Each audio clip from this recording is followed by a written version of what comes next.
बिस्मिल्लाहिर्रहमानिर्रहीम। मोहम्मद तारिक साहब, इनका सवाल ये है कि फ़ॉरेक्स ट्रेडिंग के बारे में मैं जानना चाहता हूँ कि फ़ॉरेक्स एक्सचेंज ट्रेडिंग करना मुसलमान के लिए हलाल है या नहीं। दूसरे, स्टॉक मार्केट में लोग कैसे अपना पैसा लगाते हैं और सबसे अच्छा ब्रोकर कौन सा है स्टॉक मार्केट के लिए।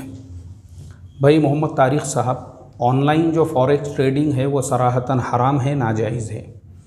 क्योंकि ऑनलाइन जो ट्रेडिंग होती है, मैं आपको उसका रीज़न भी बताता हूँ क्यों हराम और नाजायज़ है। इसलिए कि इस्लाम में दारुल उलूम देवबंद का इस पे फ़तवा है और उलमाए यूके यूएस है, उनका भी फ़तवा है। मैं ऑलरेडी ये जवाब कई मरतबा दे चुका हूँ, तो मुझे उनके हवाले याद है।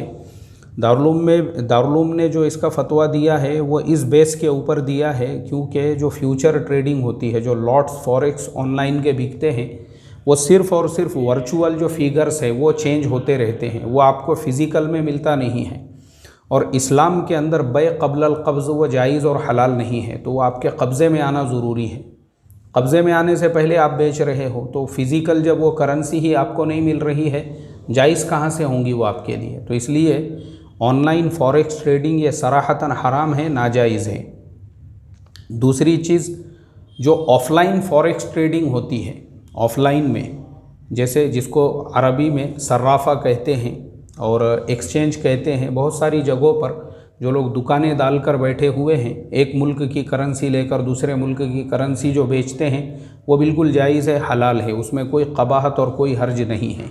ये हम जवाब दे रहे हैं ऑनलाइन का, जो बिल्कुल जायज़ नहीं है। रहा दूसरा आपका जो सवाल है ब्रोकर के बारे में, तो आपको एक बात बता दूं, ये ब्रोकर का सिस्टम बहुत जल्दी ख़त्म होने वाला है और जो NSE BSE है, लोग डायरेक्ट उसी का अकाउंट ओपन करेंगे, तो ये इंट्राडे और डिलीवरी वाला मसला भी उसमें ख़त्म हो जाएगा इंशाअल्लाह। जैसे ही आपने माल ख़रीदा वो ख़ुद आपको आपके अकाउंट में नज़र आएगा। ये सारा सिस्टम बहुत जल्दी आने वाला है, तो इसलिए ब्रोकर का सिस्टम ही बहुत जल्दी ख़त्म होगा। तो थोड़ा सा आप सब्र कीजिए, इंशाअल्लाह आपको जो है डायरेक्ट फिर NSE या BSE का अकाउंट मिल जाएगा। अल्लाह अमल की तौफ़ीक़ अता फ़रमाए। अस्सलामु अलैकुम व रहमतुल्लाहि व बरकातुहू।